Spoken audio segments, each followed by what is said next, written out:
She was described as someone who brought people together and developed so many friendships, a kind soul who made everyone smile. Tragically, her vibrant young life would be cut too soon. Welcome to my channel, Ghostly Crimes, and as you can tell by the name, I'm a crime channel. If that interests you, then hit the subscribe button. Today we're talking about the recent tragic case of Laken Riley. Laken Hope Riley, 22, was found dead Thursday, February 22, 2024 in the woods behind Lake Herrick on the University of Georgia campus. Laken was a nursing student who previously studied at the University of Georgia before attending a nursing program at a nearby university. The young woman went for a run around noon but never returned home. Sadly, this would be the last time her friends would ever see her. Laken's friend called the University of Georgia's police department after she failed to return from her jog. Less than 40 minutes later, search teams located Riley in an area behind Lake Herrick. She was unconscious, not breathing, and had visible injuries. I must note, it's been 41 years since the last on-campus homicide. UGA student Donna Lynn Allen was stabbed to death on December 21, 1983. Warren Reed Hall was convicted of her murder and sentenced to life in prison. Warren was arrested 7 days later on different crimes, including using a gun to assault a woman in a shopping center parking lot and attacking another woman with a knife. He admitted to Donna's murder while being questioned by police. Generally, the university is safe. However, following Laken's death, there are calls for more safety measures. Students are petitioning to place blue lights, an emergency phone box that allow the users to quickly connect with police on campus. Honestly, I'm surprised there isn't such thing put in place already. I know that many universities where I'm from have these in place already, but I digress. A suspect was arrested the following day in connection with the murder of Laken. Police identified the suspect as Jose Antonio Ibarra. Jose lived about 1 mile from the wooded trail where Laken's body was found. It is unknown what he may have done to Laken before the attack, as investigators have revealed that he prevented Laken from calling 911. The affidavit claims, quote, Ibarra did physically prevent or hinder another person with intent to cause physical harm from making or completing a 911 telephone call. It is not clear from the affidavit how police determined Riley attempted to call emergency service or why police did not attempt to contact Riley to verify the intent of the call. Athens Clarke County Police Lieutenant said no dialogue exists on the call, adding that 911 calls are part of the investigation, which is why it has not been released.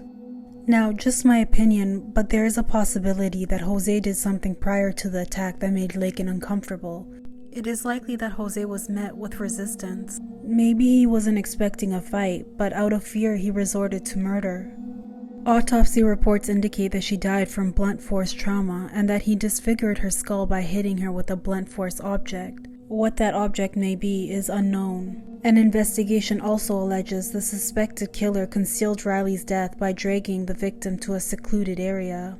Jose is charged with malice murder, felony murder, aggravated battery, aggravated assault, false imprisonment, kidnapping, hindering a 911 call, and concealing the death of another. He is not a U.S. citizen or a student at the university. He did not know Riley, and police believe he acted alone. Federal authorities said Jose is a Venezuela native who illegally crossed the border in Texas in 2022. Quite honestly, I'm surprised they found the attacker so soon after her death. As someone who's undocumented could easily disappear and fade into oblivion, there would be no way to track him down, and this case would go cold. UGA Police Chief Jeff Clark called it a crime of opportunity and said there was no further threat to the campus. Jose is being held in the Clark County Jail.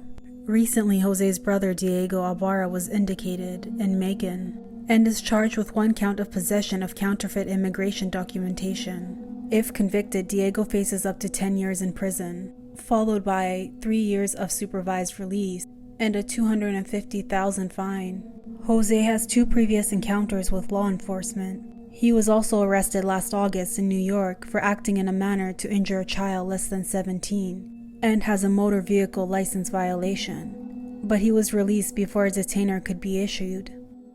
The murder of Laken Riley has quickly become a national political issue by Republicans and especially Donald Trump. Trump responded by blaming Biden, claiming, quote, "A border invasion is destroying our country and killing our citizens." He also promised, quote, "the largest deportation of illegal criminals in American history," if he's reelected. Now, I don't want to get into politics. This is no doubt a tragic case. Laken had so much life ahead of her. She was bright, caring, and loved by many. She was working as a nanny for 2 young children. She was involved with her church in Woodstock, and she attended mission trips. I just know she was so kind, loving, and compassionate.